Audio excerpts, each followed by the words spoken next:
সঙ্গীন প্রণয়াসক্তি সূচনা পর্ব। লেখনীতে সুরাইয়া রাফা। ভালোবাসা একটি 4 অক্ষরের বিশালর্থবহ তাজা অনুভূতির রাজ্য।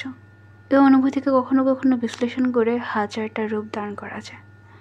প্রেম, প্রণয়, মোহর, ঘোর, আসক্তি, আরও কত কি। আবার কারো কারো কাছে এটি সঙ্গীন প্রণয়াসক্তি বা আনহেলদি অবসেশন। ভালোবাসার বিশ্লেষণ যেমন সবার কাছে এক নয়, তেমনই সবার ভালোবাসার ধরনটাও ঠিক একরকম নয়। কিছু মানুষের ভালোবাসা সদ্য ফোটা ভৃঙ্গরাজ পুষ্পের নয়, আকর্ষণীয় আর সুরভিত। তাদের হৃদয়ের আদ্যপ্রান্ত মিলনে ঈর্ষান্বিত হয়ে কত প্রশংসাই না করে মানুষ। অলিতে গলিতে বন্ধুমহল থেকে শুরু করে পাড়ার চায়ের আড্ডা পর্যন্ত তাদের নিয়ে দিনভর আলোচনার বহর। কি করে তৈরি হলো এমন যুগল? এত রাত ছোট কোনোদিন ভাঙবে না, আরও কত কি। অন্যদিকে এই পুষ্পরেণুর মতো ভালোবাসার বিপরীতে যে শুধুই ঘৃণার বসবাস, তেমনটা নয়। ওই যে বললাম, ভালোবাসারও ধরন হয়। কেউ কেউ এসব গদবাঁধা ভালোবাসা নিয়ে আমায় গা ভাসাতে পারে না কোনো কালেই। খালি মুখে ভালোবাসি কথাটা উচ্চারণ করাটাও যেন হিমালয় জয় করার মতো অ্যাডভেঞ্চারাস আর থ্রিলিং তাদের কাছে। তাই সেসব কিন্তুওয়ালা মানুষগুলো ভালোবাসার প্রকাশের ধরনটাও হয় কিছুটা ভিন্ন রকম। সেখানে অনুভূতি প্রকাশের থেকে আদায় করার স্পৃহাটাই বেশি কাজ করে। সেই আদায় করার ধরনটা যেমনই হোক, জোর করে কিংবা তার থেকেও কোনো কুৎসিত পন্থায়, অ্যাট অ্যানি কস্ট। কারো কাছে সে ভালোবাসা বিষাক্ত, তো কারো কাছে অসুস্থ। কারো মতে এ আবার কেমন ভালোবাসা? এটা কোনো কালেই ভালোবাসা নয়, নিছকই আসক্তি, ভয়ানক আসক্তি। আবার ইচড়ে পোকার ডার্ক রোম্যান্স দেখে দেখে ফরেন কালচারে বেড়ে ওঠা অষ্টাদশীর কাছে ইটস কল্ড ডেঞ্জারাস লাভ। এত এত বিশ্লেষণ আর চর্চার বাইরে গিয়ে আরও এক ধরনের অনুভূতি রয়েছে। এটা অনেকটা একপাক্ষিক ভালোবাসা বা ওয়ান সাইড লাভ। হৃদয়ের সুপ্ত অনুভূতির কথা তাকে না জানিয়ে কি সুন্দর দিন রাত অতিবাহিত করে দেয়া যায় তাকে কল্পনায় ভালোবেসে। একটিবার চোখের দেখেও নরম হৃদয়টা পুলকিত হয়ে ওঠে মুহূর্তে। ভালোবাসা টইটুম্বুর হয়, ভরে ওঠে হৃদয়ের কানায় কানায়। ভার্সিটির ক্যাম্পাস থেকে শুরু করে বইয়াস্তরিত ফাঁকা লাইব্রেরি এক কোণে ছোট্ট টেবিলটায় সেই শ্যামপুরুষকে দেখার জন্য কত জায়গাতেই না ছুটে বেড়ায় বেপরোয়া সর্বনাশা মনটা। সেই সাথে পাল্লা দিয়ে ছোট মনের অধিকারী রক্ত মাংসের মানুষটা। আপন মনকে অন্যজনের নিয়ন্ত্রণে ছেড়ে দিলে এই হয়। ক্যাম্পাসে এসে তাকে এক নজর না দেখা অবধি অশান্ত মনটা দমার নামই নেয় না। এই যেমন এই মুহূর্তটা মনটা কেমন ঝিমিয়ে যাওয়া মরা বিকেলের ন্যায় শান্ত হয়ে আছে। উচ্ছ্বাস, আকাঙ্ক্ষা সব কিছু দমে গিয়ে তৃষ্ণার্থ চোখ জোড়া সবচেয়ে পছন্দের শ্যামপুরুষটিকে দেখতে ব্যস্ত। সেকেন্ড, মিনিট, ঘন্টা অতিবাহিত হয়। নিখিল ভাই, এই যে নিখিল ভাই। লাজুক হেসে টেবিলে টকটক করে সামান্য টোকা দিয়ে ডাকছে ওরু। তবুও নিখিল ভাইয়ের হেলদোল নেই কেন? একবার তাকালো না পর্যন্ত। আশ্চর্য, এভাবে উপেক্ষা করার কি হলো? ওর বুঝি খারাপ লাগে না? লজ্জা আর আত্মসম্মানের মাথা খেয়ে ওরও আবারও ঠাকুর থাকে। কিন্তু এবারও একই ঘটনা পুনরাবৃত্তি ঘটে। নিখিল ভাই কোনো রকম সাড়া দিল না, বরং ওর দিকে না তাকিয়ে বাম হাত দিয়ে একটা ছোট্ট সাইজের অ্যালার্ম ঘড়ি এগিয়ে দিল ওকে, যেটা এই মুহূর্তে বাজ খেয়ে আওয়াজ তোলে কানে 12টা বাজিয়ে দিচ্ছে। ইস, কি বিরক্তিকর! এটা কেন দিলেন নিখিল ভাই? এবারও নিখিল ভাই নিশ্চুপ, বরং অ্যালার্মের বিরক্তিকর শব্দটা আরও দ্বিগুণ জোরে বাড়িয়ে দিলেন তিনি। অ্যালার্মটা বিরক্তিকর আওয়াজ তুলে কর্ণকুহর ছাপিয়ে মস্তিষ্কে এসে লাগছে। এবার কানের পর্দা ছেড়ে যাওয়ার উপক্রম। না, আর নিতে পারল না ওর। বিরক্তির চরম পর্যায়ে গিয়ে শব্দ করে চেঁচিয়ে উঠল, এটা বন্ধ কর নিখিল ভাই, উফ, আর সহ্য হচ্ছে না। না, এক পর্যায়ে গায়ের কমফোর্টারটা ছুঁড়ে ফেলে হন্তদন্ত হয়ে উঠে বসল ওরু। ঘুমের ঘোর এখনও কাটেনি। চারদিকে পরিবেশ পরিস্থিতি বুঝে উঠতে একটু সময় লেগে গেল ওর। যখন বুঝে উঠল তখন প্রতিদিনের মতো প্যালেসের ন্যায় মাস্টার বেডরুমের কিং সাইজ বিছানায় নিজেকে আবিষ্কার করলো ওর। ঠোঁট কামড়ে একটা চাপা নিঃশ্বাস ছেড়ে ধীরে সুস্থে সময় নিল নিজের হাঁটু অবধি লম্বা সিল্কি চুলগুলোকে মেসি বান করে বিছানা ছাড়লো ও। তারপর সবার আগে বন্ধ করলো বিরক্তিকর অ্যালার্মটাকে। একে একে নতুন জানালার ভারী পর্দাগুলো সরিয়ে রুমটাকে আলোকিত করে বসে পড়লো ল্যাপটপ নিয়ে। তারপর সে বিরক্তিকর কাজ মেল পাঠানো। গত 1 বছর ধরে এটাও রুটিনে রূপান্তরিত হয়েছে।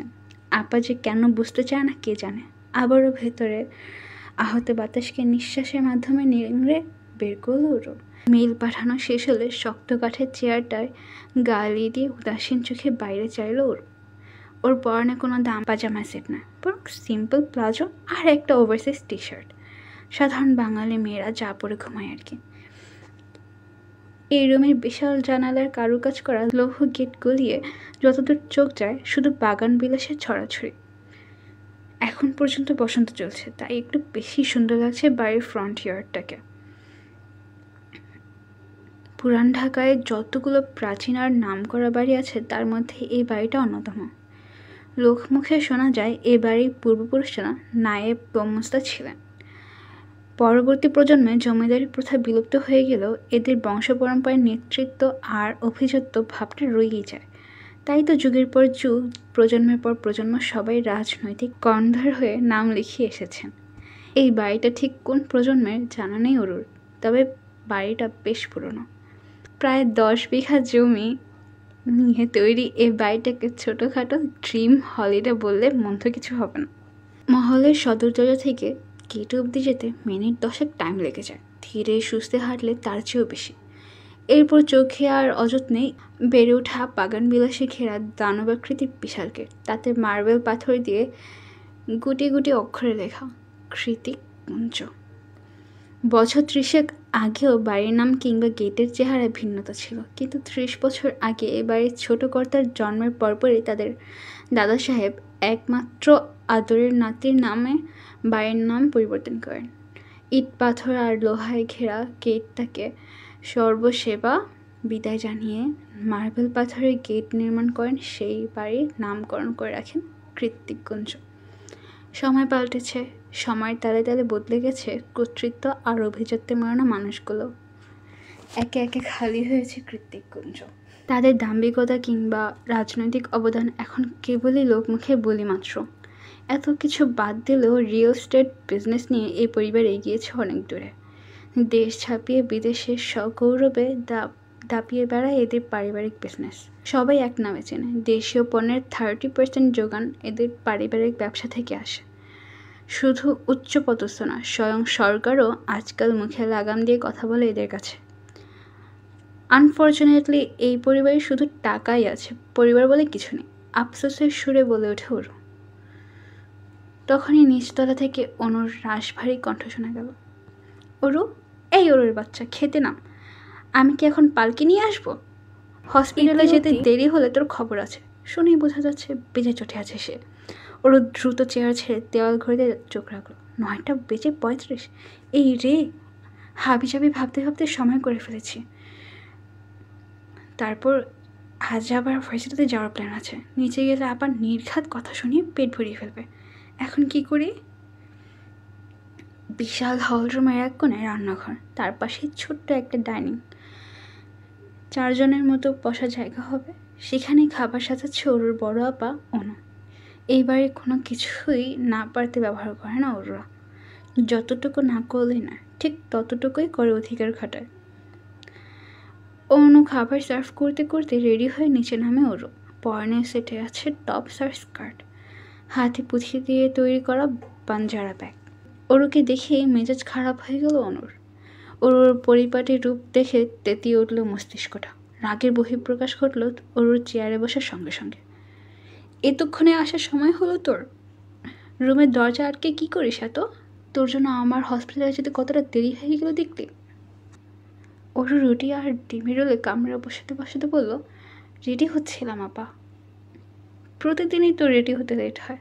আর রেডি কেন হয়েছিস? কতবার বলেছি ব্যাচেলরিতে যাওয়ার দরকার নেই। আমি একা এত কিছু সামলাতে পারছি না, হাঁপিয়ে উঠেছি আমি। নিঃশ্বাসের পাল্লা ভারী হয়ে ওঠে অনুর হাজারটা অভিযোগেও ওরও নিশ্চুপ, শুধু ছোট্ট করে প্রশ্ন করে, মা এখন কেমন আছে আপা? ওরও আবারও ঝাঁজ নিয়ে বলে, সেটা নিচে গিয়েই বরং দেখে আয়। আমার দেখতে ভালো লাগে না আপা, বড্ড কষ্ট হয় মা কীভাবে নিথর হয়ে শুয়ে থাকতে দেখতে। হসপিটালের ডেটল আর হেক্সাসোলের গন্ধে দম বন্ধ হয়ে আসে আমার, শ্বাস নিতে পারি না আমি। ওর কথায় অনু আড়ালে নিঃশ্বাস ছাড়ে। মায়ের অসুখের পর থেকে ওর ডান পিঠের দুরন্ত বোনটা আর নিজেকে অনেক সামলেছে। যে মেয়ে সারাদিন হুড়োহুড়ি আর বান্ধবীদের নিয়ে মেতে থাকতো, সেই মেয়ে ঘরকোনা হয়েছে। হাজারটা অহেতুক ভাড়না ধরা মেয়েটা প্রয়োজনে বাইরে গিয়ে এখন আর একটা কথাও বলে না। ওর মতো মুক্ত বাতাসের টানা ঝাপটানো মেয়ের জন্য এই পরিবর্তন অনেক কিছু। এত অল্প বয়সে আর কতই বা সামলাবে নিজেকেও। ওর বয়স কম, সবে 19-এ পা দিয়েছে। তাই তো অনু নিজেই ওকে এসব হসপিটালের ঝামেলা থেকে দূরে সরিয়ে রাখে। আবার নিয়তির সাথে পেরে না উঠে নিজেই বিরক্ত হয়ে যায় বারংবার।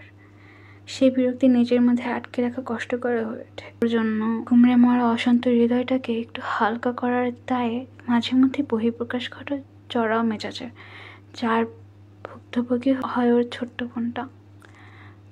অনু নিজের বহুবার বুঝিয়েছে, আর যাই হোক ছোটো বোনের ওপর রাগ ছাড়বে না। কিন্তু দিন শেষে মায়ের অসুখ, বাড়ি, হসপিটাল, এই করতে করতে নিজের খেয়েই হারিয়েছে। আপা আমি গেলাম, আগামী সপ্তাহ কোথাও যাব না, রান্নাবান্না সব আমি করব, তবুও প্লিজ রাগ করিস না তুই। এই শোন। অনুর অচেতন ডাকে পেছনে ঘুরল ওরও। ইমেল। অনু কী বলবে সেটা বোধহয় ওরও জানতো, তাই এগিয়ে এসে বলল, ইমেল পাঠিয়ে দিয়েছি। কোনো রিপ্লাই এসেছে? ওরও তার ছেলের হাসি দিয়ে বলে, আপা তুইও না, গত 1 বছর ধরে একটানা ইমেল পাঠানোর পরেও যেখান থেকে একটা রিপ্লাই আসেনি, হুট করে সেখান থেকে রিপ্লাই চলে আসবে, এতটাও বেশি আশা করিস না। কথা শেষ করে গটগট পা ফেলে প্যালেসের মতো বিশাল মহল ছেড়ে বেরিয়ে যায় ওরু চলে যাওয়ার পরে অনু আনমনে বলে, আমার বিশ্বাস ওরু কোনো একদিন ঠিক রিপ্লাই আসবে, আর আমরা মাকে সুচিকিৎসার জন্য বিদেশেও নিয়ে যাব। যেদিন মা আবারও সুস্থ হয়ে ফিরবে, তোর আর আমার দুঃখ সেদিনই ঘুচবে। জটলা পাকানো চুলের মতো পুরান ঢাকার রাস্তাগুলোতে ইলেকট্রনিক তারে ছড়াছড়ি, রাস্তার দুধারে লোহালক্কর, হলুদ মরিচ, শাড়ি, বিরিয়ানি আর গুড়ের পাইকারি দোকানের মরচে পড়া গন্ধ। কখনো কখনো সেই গন্ধটা নাকে উৎকট লাগে, আবার কখনো কখনো বেশ ভালো লাগে। মাথার উপর সুচি মামা তীর্যক আলো ছড়াচ্ছে, আজ বোধ হয় ভালোই গরম পড়বে। দুধারে দোকানপাট ছাপিয়ে টিং টিং আওয়াজ করে জগন্নাথ বিশ্ববিদ্যালয়ের দিকে এগিয়ে যাচ্ছে অটো চালিত রিক্সা, তাতে চেপে বসে আছে ওরু। পুরো নাম মেহরিন শেখ অরোরা। এই বছরই ভার্সিটিতে অ্যাডমিশন হয়েছে ওর। তবে নতুন নতুন বড় হয়ে যাওয়া ভার্সিটির আনন্দ কিংবা বন্ধুমহল কোনো কিছুই ছুঁতে পারেনি ওকে, কারণ একটাই, মায়ের হার্টের অসুখ। আগে তাও হেঁটে চলে আসতে পারতো, কিন্তু গত 1 বছর ধরে হসপিটালের এক কামরার বেডে শুয়ে দিনাতিপাত করে ওর মা আজমেরি শেখ। মায়ের দিন রাত দেখভাল করতে হয় বলে ওর বড় বোন মেহবিন শেখ অনন্যা ইন্টারমিডিয়েটের পরেই পড়াশোনায় তীর এনেছে। ওরও জানে ওর বড় আপা এতটা রাগচোটা কোনো কালেই ছিল না, গত 1 বছর ধরে এমন হুটহাট রেগে যায় আপা। আর এও জানে পরিবারের জন্য আপার কত বিসর্জন। এমনটা নয় যে অনু বয়সে ওর থেকে খুব বড়, পিঠে পিঠে বোন ওরা দুজন, তবুও অনুর কত ত্যাগ। তাই তো আপার রাগের মাথায় বলা সবচেয়ে তিক্ত কথাগুলোকেও গায়ে মাখে না ওর উদাসীন ভাবটার ইতি টেনে রিক্সায় এসে পৌঁছালো গন্তব্যে। ভার্সিটির গেটে দাঁড়িয়ে লম্বা করে শ্বাস নেয় ওরু। এই একমাত্র জায়গা যেখানে এসে একটু প্রাণ ভরে স্বস্তির নিঃশ্বাস নিতে পারে ওরু। সেই সাথে স্বস্তিদায়ক মানুষটার একটিবার দেখা মিললে তো আর কথাই নেই, যাকে নিয়ে ও রোজ স্বপ্ন দেখে, সুন্দর স্বপ্ন। ওরও জানে নিখিল ভাইয়ের সাথে কমিটমেন্ট কিংবা মুখ ফুটে দুটো কথা বলার সাহসও ওর নেই। তার উপর নিখিল ভাই ভার্সিটির সিনিয়র, গ্রাজুয়েশনও এবছর শেষ তার। তবুও বিহার মনটা মানে না। প্রিয় মানুষের স্কেচবোর্ডে তার মুখটাই এঁকে ফেলে বারবার। কবে যে নিখিল ভাই নিজে এসে বলবে, ওরু শোনো, আমিও তোমাকে পছন্দ করি, মনের রং তুলির ক্যানভাসে আমিও তোমাকে আঁকি। সেই আশায় সেগুড়ে বালি। পেছনে নীলিমার কাট কাট প্রত্যুত্তর শুনে ওর হাসি দাঁত কপাটি বন্ধ হয়ে গেল। মুখটা এইটুকুনি করে বলল, তুই আমার মনের কথা শুনলি কি করে? যেই টোনে বলছিলি আমি কেন, রিক্সাওয়ালা মামারাও শুনেছি, আমি শিওর। আফসোস শুধু নিখিল ভাই শুনলো না। কি করে শুনবে? তুই তো তাকে দেখলি চোরের মতো যথাতথা লুকিয়ে পড়িস। তা ঠিক, চল ভেতরে যাই। গেট পেরিয়ে ক্যাম্পাসে যেতে যেতে নীলিমা বলে, আন্টির কী খবর, এখন কেমন আছেন? একই রকম, আজকেও আবার বুকুনি খেয়ে এসেছে। নীলিমার সান্ত্বনার বাণী বহু আগেই ফুরিয়ে গিয়েছে। ঘটে যা ছিল সব কিছু দিয়েই ওরুকে বুঝিয়েছে, তাই এখন আর কিছু বলার নেই। সান্ত্বনা না দিয়ে উল্টো প্রশ্ন ছিল নীলিমা, তোর ভাইয়ার কোম্পানি থেকে ইমেল এসেছিল? কথাটা বলতে একটু অস্বস্তি হলো নীলিমার, কারণ সব ব্যাপারে মুখ খুললো এই ব্যাপারটা সবসময় এড়িয়ে যায় ওরু। খুব বেশি হলে হাঁ করে উত্তর দেয়। এবারও তাই হলো। এদিক ওদিক মাথা নাড়িয়ে না জবাব দিল ওরু। নীলিমার রাগ হলো কেন যেন, যদিও ব্যাপারটা সম্পূর্ণ ওরই ব্যক্তিগত, তবুও এই কেমন ছেলে, মায়ের খোঁজ নেয় না, ইভেন কোনো রকম যোগাযোগ নেই পর্যন্ত। আজকালকার যুগে ইমেইলে কেউ যোগাযোগ করে? নীলিমা রাগ সংবরণ করতে না পেরে বলেই ফেললো, কেমন ভাই তোর, মা কীভাবে দেশে ফেলে রেখে নিজে বিদেশে পড়ে আছে? ওরও মেকি হাসলো। হুট করেই নীলিমার আগের কারণ ধরতে পারলো না, তবুও নরম সরে বলল, হি ইজন্ট মাই সিবলিং। তাহলে স্টেপ ব্রাদার, মানে আঙ্কেলের দ্বিতীয় স্ত্রীর ছেলে, তাই তো? ওরও আবারও হাসে। এই মেয়ের এত কৌতূহল কেন? না তেমন কিছু না। তাহলে কেমন ভাই তোর? নীলিমার কথার পেছনে ওরও কিছু বলতে যাবে তার আগে ওদের মাঝে তিথি চলে আসে। আর মিস্টার জায়ান কৃতিককে নিয়ে চলমান রহস্যময় কনভারসেশনের ওখানেই ইতি ঘটে।